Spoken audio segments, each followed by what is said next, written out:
Hey everyone, Chris Tinsley here, Friday night doing a Facebook Live video chat.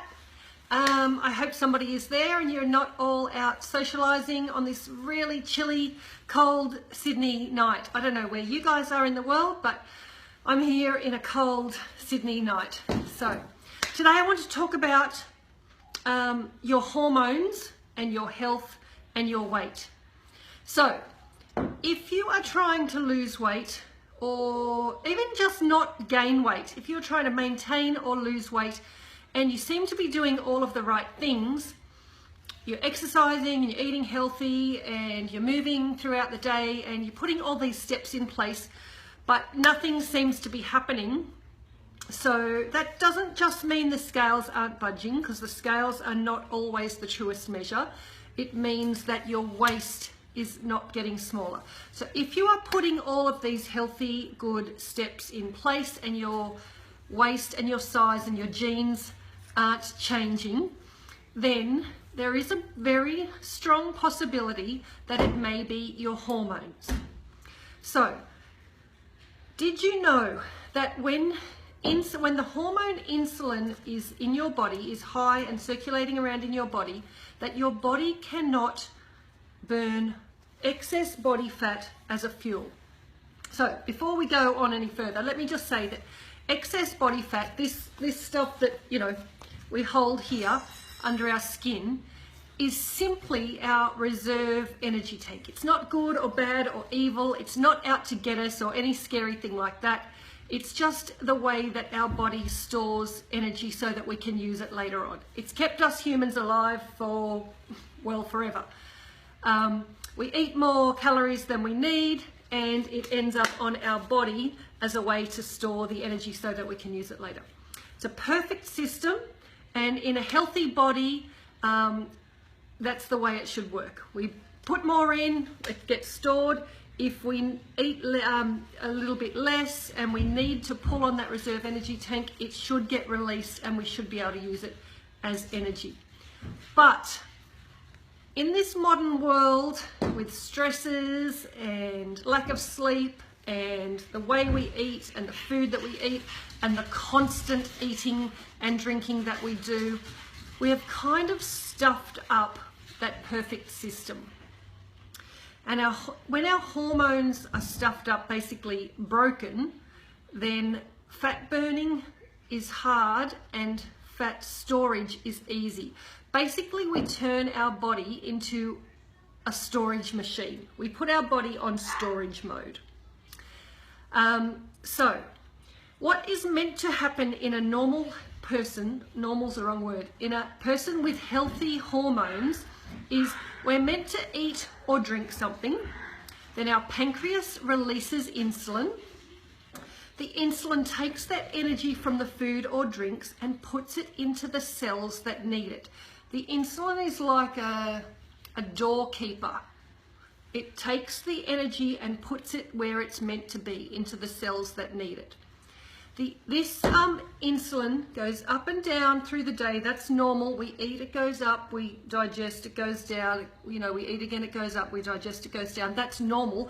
And then when we're not eating, which is our longest period of not eating, is sleep. The insulin is in a healthy person with healthy hormones. It's meant to go down, and that is where we do most of our burning when we're not eating, when we're asleep, and it's down, down, down, down, down, and then we eat again and it goes up. So you might think that you're doing most of your fat burning in your exercise session or walking around or whatever it might be, but we're actually doing most of our fat burning if we have healthy hormones in that sort of 8, 9, 10, sometimes I like 10 hours sleep, not often, but that 8 hours sleep when we're not eating, that's when most of the fat burning will get done in a healthy person, because the insulin's been up and down through the day, and then in the night, no eating, it's down, and no food is going in, and that's when our fat burning of our excess body fat can be done. Yeah, so that's a healthy person.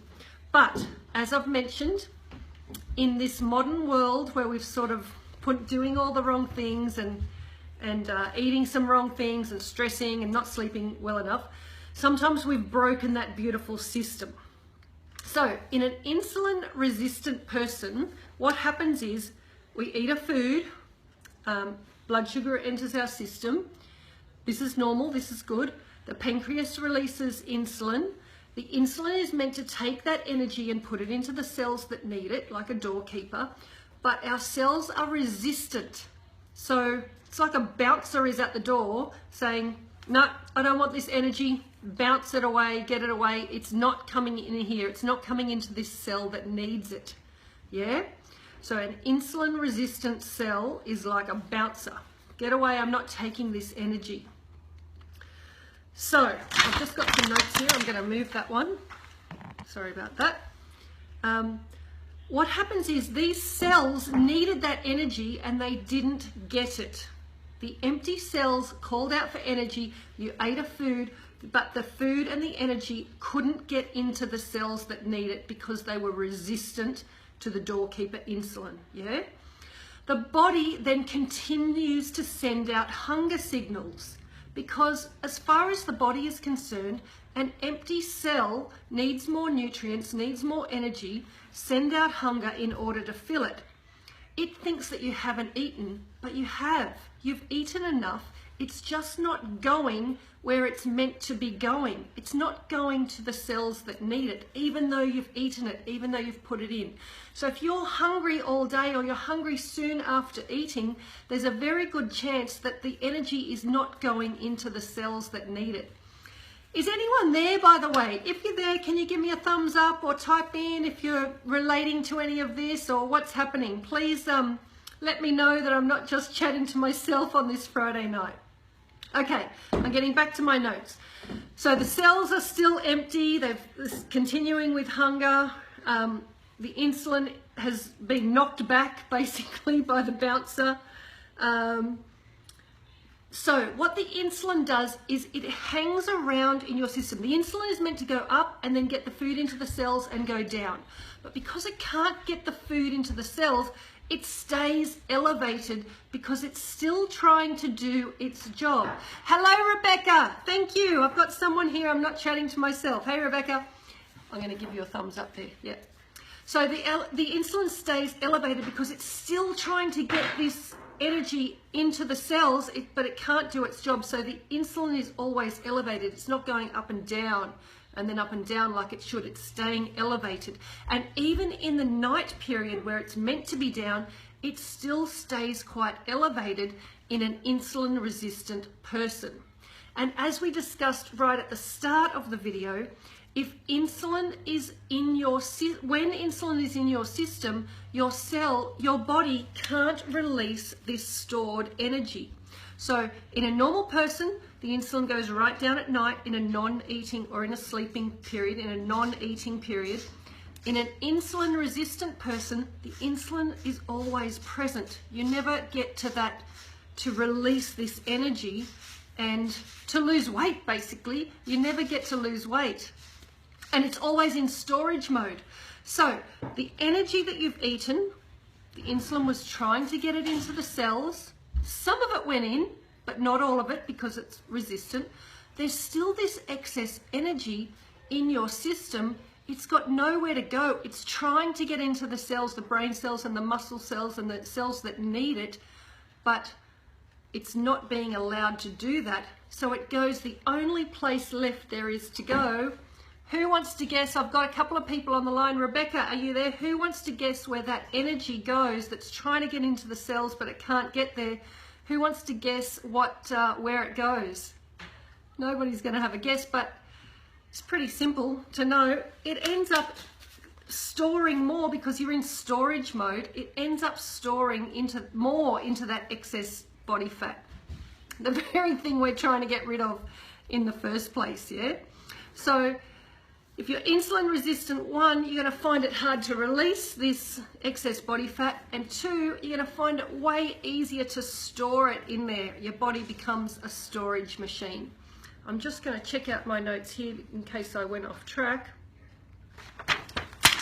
So the symptoms on if you think this may be a problem for you. Is there anyone else there besides Rebecca? Can you give me a thumbs up or a hi or a if you're relating to any of this, if you think this might be an issue for you.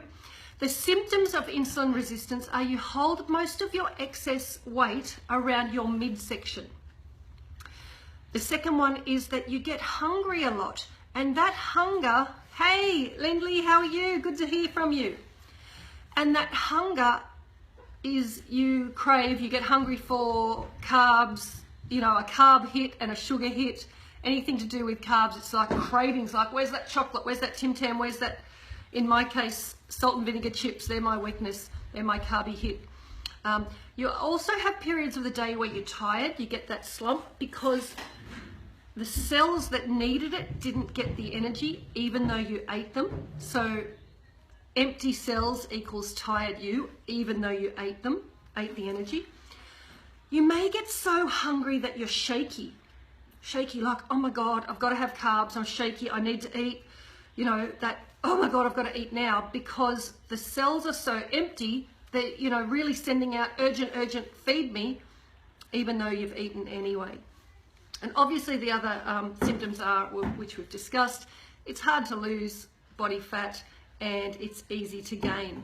So can anyone else give me a thumbs up if you're relating to any of these hormonal issues, that you might be holding more excess body fat around the middle, you may have periods of the day where you're tired, you're hungry, craving sugar and carbs, almost to the point of being shaky, like I have to have something and I have to have it now. It's really hard to lose weight and it's really easy to gain weight. What a perfect storm of obesity and gaining weight and reducing our health. Can anyone relate to that? Give me a thumbs up or say hi. I can see Holly there in the replay. Come and say hi, Holly. She's in a dressing gown. That doesn't matter. So if you think this might be an issue for you, then what you need to do first of all is to go to your GP and ask for a fasting glucose tolerance test. So they need to test out for your insulin levels, not just your sugar levels. It's very important that it's not just the sugar levels, it's the insulin that gets tested as well. If they then come back that that is a problem for you, they may want to put you on medication. I would hope that you can try and control it via diet and exercise first. And I will discuss that on a whole nother video lesson or a whole nother blog post, because I've rattled on for long enough. Or you could private message me or comment in the boxes below. I've got a whole 4-part blog post series, including video lessons, on all about this subject in managing and controlling your blood sugar levels, which then in turn controls your insulin levels, which then in turn controls your fat burning or fat gaining, you know, how much your body burns fat or gains fat. So it's all like a continuum. Like what you're eating controls your blood sugar, then controls your insulin production, then controls your fat burning, fat gaining. Hit me with any questions if you have it, but it's such a common problem. They do say that about 1 in 4 people, especially, I don't know, dieters, someone that's considered a dieter, like a long-term been on and off diets, 1 in 4 people have some form of insulin resistance, and you probably don't even know about it. Insulin resistance to insulin sensitivity is a spectrum. So if you're insulin sensitive, you find it really easy to burn fat and really hard to store it. We all know people like this. They seem to eat anything they want and they don't put on weight. And being insulin resistant up this end of the scale is the opposite. You seem to look at food or breathe around chocolate or whatever it might be, and you seem to gain weight. So if you can edge yourself down this end of the scale towards more insulin sensitive, everything is going to become so much easier for you, and you're going to become one of those naturally thin or slim people that can eat a little bit more than everybody else. But you know, insulin resistance, insulin sensitive is a spectrum. We want to be not up this end, we want to be down this end to insulin sensitive, and that's that just makes everything flow a whole lot easier. Has anyone got any questions, concerns, thumbs up, relate to it all. Please hit me with any comments or anything like that. Come over here, Holly, and say hello to everyone. Holly's in a dressing gown, but that's okay. She wants to say hello. Hi. What do you got to say about it all, Holly? Nothing. She's got nothing to say tonight. I don't understand anything. She doesn't understand. She's going to come on, jump on another video that she understands everything. She's on school holidays now too. And we're going to Hawaii in about 2 weeks. Yes, and we're going to Hawaii. Yay. And in 6 weeks I'm getting a bunny. Oh, she's getting a bunny. All right, let's go. All right, so back on to insulin and hormones and health and weight loss. Rebecca says she'll send through a question. Rebecca, if you've got a question here, I want to answer it here, but if you'd rather do it private, that's cool too. That's totally cool too. I've got a 4 blog post series on this, including video lessons, and I might end up putting that in the comments box there so that you can watch it on the replay, because I think the replay stays on Facebook for, I don't know, a couple of days, however it works on this crazy new Facebook Live thing. So tell me what you guys are doing on this Friday night. Who's having dinner? What are you having for dinner? What's happening? If you hit me with a comment or let me know. We're having a barbecue when my hubby gets home. Just, Holly's giving me the face. She doesn't want a barbecue. A barbecue of just steak and veggies on the barbie. But let me know what you guys are having. But I'll get back to my topic of insulin, hormones, and health and weight. As I said, more than 1 in 4 people have insulin resistance and they don't know it. That's the thing, they don't even know it. If you let this go uncontrolled and it gets worse and worse, this is the first step to diabetes. Now, sounds a bit scary, and I don't really want to scare you guys on a Friday night. I keep looking up there at my clock. I don't really want to scare you guys on a Friday night, but that is the honest truth. If any of this has related to you and you think this is an issue for you, then you may be on the path from insulin sensitive up to insulin resistance. And then the next step is, pre-diabetes and diabetes, and we really just don't want to go there. So if you think this is a problem, please message me, please put something in the comments, or see your GP for a fasting glucose tolerance test. I've said all the symptoms.